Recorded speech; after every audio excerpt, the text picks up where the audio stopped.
जम्मू आ गए, दिल्ली आ गए, अलग अलग जगह पे आ गए और अभी सरकार हमको कह रही है कि फिर से हम मेरी बात समझ गए कि सबके साथ मर्डर हो जाता है।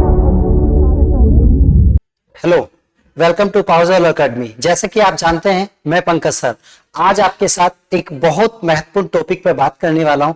हाल ही में कुछ दिन पहले 10 दिसंबर को, हाल ही में बेटा कुछ दिन पहले 10 दिसंबर को क्या मनाया गया बेटा? ह्यूमन राइट डे, यानी ह्यूमन राइट डे। ये कब मनाया गया बेटा? 10 दिसंबर को ह्यूमन राइट डे बनाया गया। तो ह्यूमन राइट डे ये 10 दिसंबर को बेटा क्यों बनाया जाता है, आपको इसके बारे में जानकारी होनी चाहिए। आपने ह्यूमन राइट, एक शब्द आया है बेटा यहां, क्या? राइट। तो आप राइट के बारे में आपने एक शब्द और सुना होगा कि फंडामेंटल राइट। तो आज हम आपको दो बातों के बारे में विशेष चर्चा करने वाले हैं कि ह्यूमन राइट क्या होते हैं और फंडामेंटल राइट क्या होते हैं, दोनों के बीच में क्या डिफरेंट होता है। ये बहुत जरूरी है क्योंकि अभी हाल ही में 10 दिसंबर को ह्यूमन राइट डे अर्थात मानवाधिकार दिवस मनाया गया है। तो मानवाधिकार दिवस मनाया गया है, तो अब आगामी जो भी परीक्षाएं होने वाली हैं, यूपी एपीओ हो या फिर आपका अन्य किसी भी स्टेट का एपीओ या जुडिशरी का एग्जाम हो, तो उसके लिए ह्यूमन राइट टॉपिक जो है ये बहुत इंपॉर्टेंट हो जाता है। फंडामेंटल राइट और ह्यूमन राइट यहां से आपके प्रारंभिक परीक्षा और मुख्य परीक्षा में क्वेश्चंस बनते हैं। तो वही बेटा ह्यूमन राइट डे आपको पता चल गया कि कब बनाया जाता है, यानी 10 दिसंबर को। तो अब आपको जानना है कि फंडामेंटल राइट और बेटा यानी ह्यूमन राइट, फंडामेंटल राइट बेटा और आपको क्या जानना है, यानी ह्यूमन राइट। इन दोनों के बीच में अंतर क्या है और जो बेटा फंडामेंटल राइट हैं ये होते क्या हैं, आपको ये अच्छे से समझना है। यदि बेटा हम फंडामेंटल राइट की बात करें, तो फंडामेंटल राइट क्या होता है? यानी यह देश के नागरिकों को मिलते हैं बेटा। ये किसको मिलते हैं बेटा? ये नागरिक को मिलते हैं, यानी ये नागरिक को मिलते हैं, नागरिकों को दिए जाते हैं, ये नागरिकों को दिए जाते हैं बेटा। और ये नागरिक और गैर नागरिक, नागरिक एवं गैर नागरिक, नागरिक एवं गैर नागरिक दोनों को क्या दिए जाते हैं बेटा? ह्यूमन राइट दिए जाते हैं, जबकि फंडामेंटल राइट नागरिकों को दिए जाते हैं। इनको बेटा किसके द्वारा ये दिए जाते हैं? तो बाय कॉन्स्टिट्यूशन, यानी संविधान द्वारा। तो ये किसके द्वारा दिए जाते हैं बेटा? ये संविधान द्वारा दिए जाते हैं। जबकि जो ह्यूमन राइट होते हैं ये क्या होते हैं बेटा? ये जन्मजात होते हैं, यानी ये जन्म से ही मिले हुए होते हैं इंसान को, ये जन्म से मिले होते हैं, संविधान के द्वारा दिए जाते हैं। इनमें बेटा जो संसद है, इनमें संसद किसी भी लॉ को मेकिंग करके, यानी लॉ कानून को बनाकर, संसद कानून को बनाकर, यानी फंडामेंटल राइट में प्लस और माइनस कर सकते हैं। प्लस माइनस का मतलब है कुछ बातें बेटा जोड़ सकती है, कुछ बातें बेटा यहां से वो यानी रिमूव कर सकती है। देन बेटा हम किसकी बात करें? न्यायालय की बात करें, न्यायालय यानी सर्वोच्चतम न्यायालय की बात करें, तो न्यायालय भी इसमें यानी प्लस और माइनस कर सकता है। न्यायालय को भी अधिकार दिए गए हैं कि वह फंडामेंटल राइट में कुछ चीजों को यानी ऐड करा सकता है जजमेंट के माध्यम से और कुछ को रिमूव कर सकता है। तो बेटा फंडामेंटल राइट नागरिकों को दिए जाते हैं और संविधान के द्वारा दिए जाते हैं। और जो इनमें संसद जो है बेटा, संसद कानून बनाकर अप और डाउन यानी जोड़ और घटा इसमें कुछ बातें सकती है। सेम न्यायालय भी इस प्रोसेसिंग को कर सकता है। और जो फंडामेंटल राइट है इनमें बेटा आपने एक शब्द सुना होगा, संविधान संशोधन। संविधान संशोधन की बात करें बेटा कि संविधान संशोधन यानी अमेंडमेंट, एक अमेंडमेंट आपने जो शब्द सुना है, तो फंडामेंटल राइट में अमेंडमेंट हो सकते हैं, जबकि ह्यूमन राइट में नॉट अमेंडमेंट। इसमें क्या बेटा? नॉट संविधान संशोधन। तो यहां पर जो संविधान संशोधन है, यहां पर जो संविधान संशोधन है बेटा वो नहीं होगा, लेकिन इधर क्या कर सकते हैं बेटा आप? संशोधन कर सकते हैं, क्योंकि ये तो जन्मजात मिले होते हैं, इनमें संशोधन की आवश्यकता है नहीं।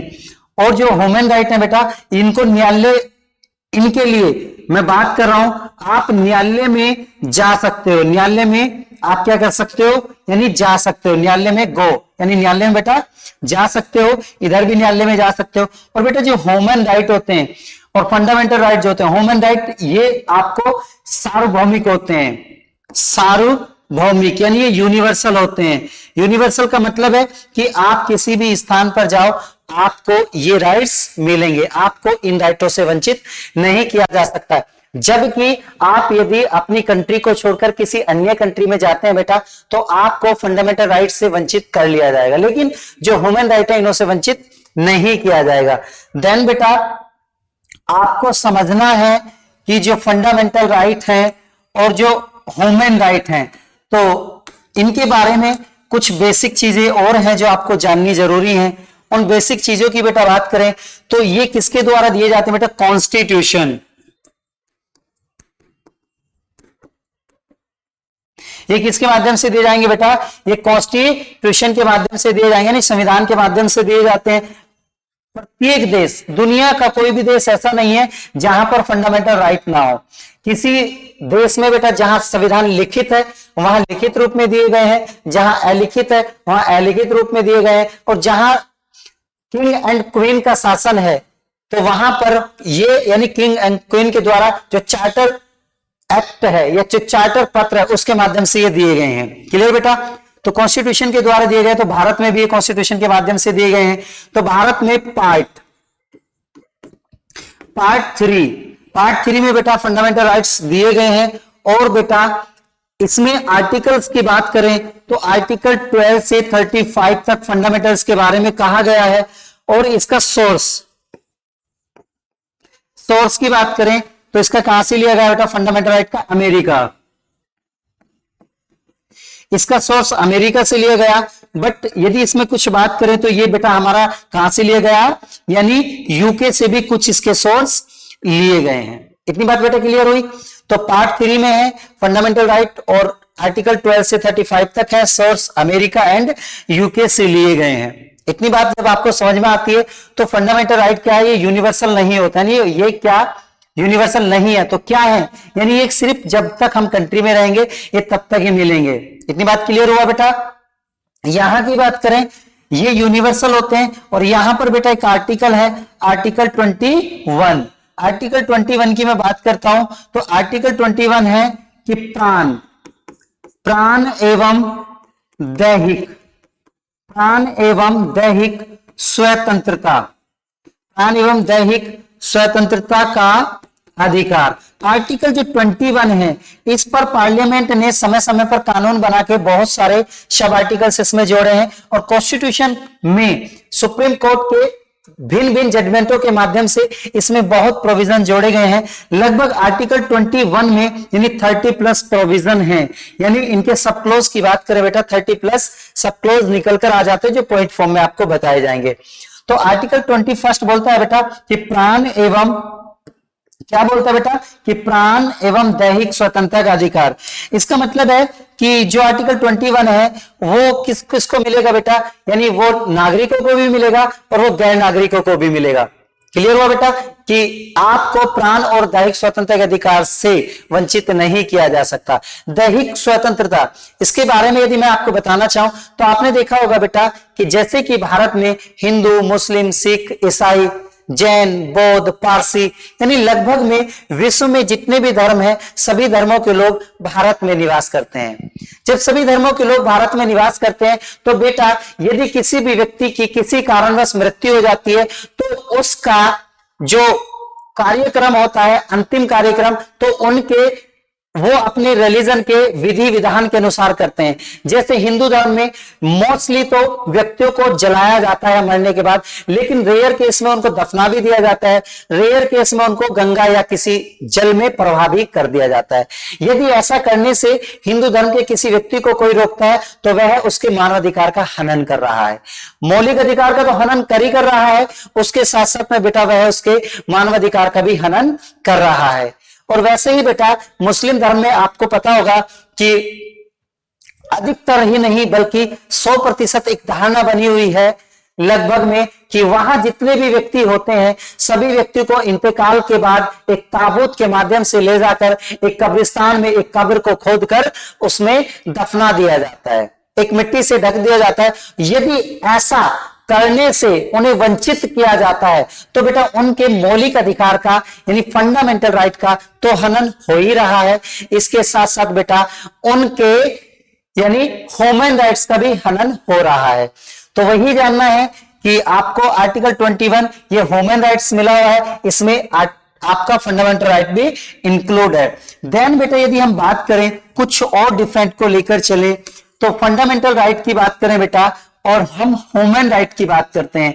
अभी मैं आपको बताया हूं कि आर्टिकल 21, आर्टिकल बेटा 21 यानी 21, यहां पर आर्टिकल्स की बात करें तो आर्टिकल 14 भी मिला हुआ है, आर्टिकल बेटा यहां पर 19 मिला हुआ है, आर्टिकल 23 मिला हुआ है, 24 मिला हुआ है बेटा, 25 मिला हुआ है, 26, 27, 28 एंड 29, 30 एंड 32। ये जो आर्टिकल्स हैं ये ओनली फॉर बेटा किसको मिले हुए हैं? ये सिटीजन्स को मिले हुए हैं।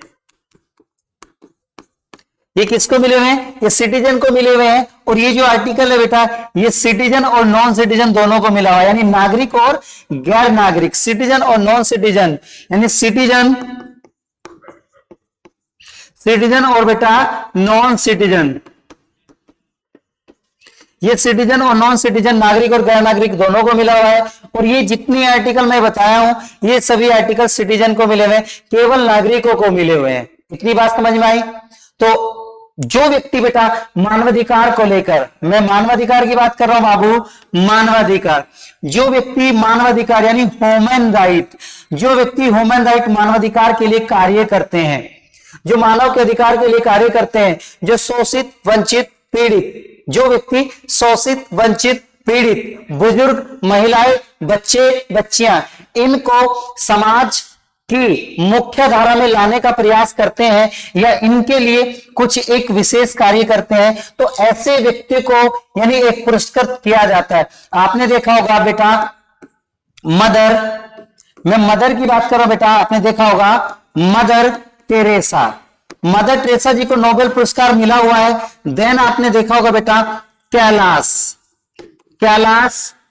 प्रकाश सत्यार्थी, कैलाश प्रकाश सत्यार्थी। आपने एक व्यक्ति का नाम सुना होगा राजेंद्र सिंह। देन यदि मैं बात करूं, आपने एक व्यक्ति का नाम सुना होगा मलाला यूसुफजई, मलाला यूसुफजई। तो बेटा मैं बात कर रहा हूं, ये मैंने कुछ वो नाम लिए हैं जिन व्यक्तियों ने समाज के लिए, बच्चों के लिए और महिलाओं के लिए, बुजुर्गों के लिए कुछ विशेष काम किए हैं। उस विशेष काम करने के पश्चात इन व्यक्तियों को यानी पुरस्कारित किया गया है। आज इतिहास में इनका नाम लिया जाता है।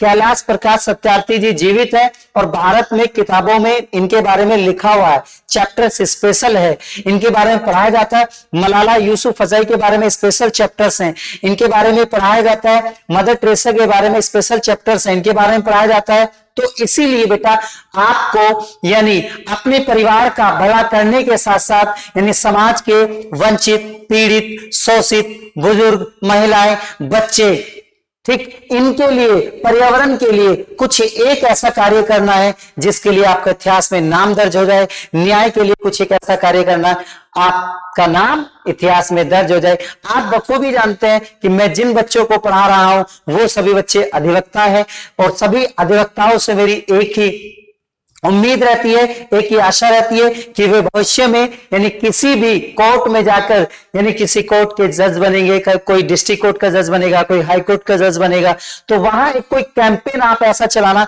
कि जो आप समाज के लिए काम कर सकते हो। यदि आप समाज के लिए कैंपेन चला रहे हो और आपका कैंपेन निष्ठापूर्वक, सत्यता के साथ, तटस्थता के साथ कार्य कर रहा है, तो निश्चित ही आपको आने वाले 10-20 वर्षों में, जब आप लगातार 10-20 वर्षों तक कार्य करते रहेंगे, तो आपका नाम भी इसी लिस्ट में शामिल हो जाएगा। मैंने क्वेश्चन मार्क लगाया है कि आपका नाम जब इस लिस्ट में शामिल हो जाएगा तो फिर हम आपके नाम के बारे में भी यहां विस्तृत चर्चा करेंगे। Subscribe for more content.